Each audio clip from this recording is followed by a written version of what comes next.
The first signal your nervous system is about to shut down. When your body moves into protection mode, what's the first sign you get? You may not be able to articulate that sign.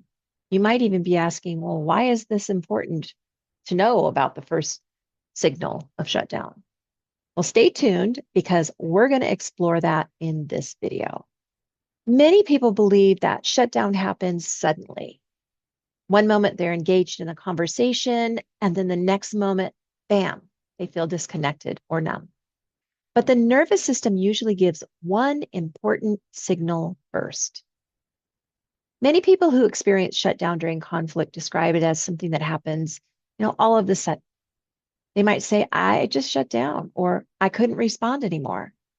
But the nervous system rarely moves directly into shutdown without signals appearing first. Often, there's an early moment when the body begins actually preparing for shutdown. And one of the most common signals is a shift in energy. People may suddenly feel tired, their body may feel heavier, or their thoughts may slow down to like molasses. Sometimes people feel a strong urge to withdraw from the conversation. Other people notice their vision narrowing slightly or their focus becoming distant. These signals are the nervous system beginning to reduce activity in response to emotional pressure. Shutdown is part of the freeze response. The nervous system is trying to reduce overwhelm by slowing everything down. And this response can feel frustrating because it makes communication difficult. People may struggle to find their words or feel disconnected from their thoughts. But here's something important that many people discover when they begin paying closer attention. Shutdown rarely happens without warning. There are usually small signals that appear first, and recognizing those signals can change the way your life moves forward. Once people start recognizing the early signs of shutdown, they can respond sooner.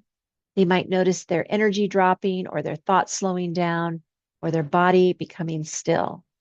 And when these signals appear, they can gently support their nervous system. They might just pause the conversation, take a breath, or shift their attention to grounding themselves in the moment.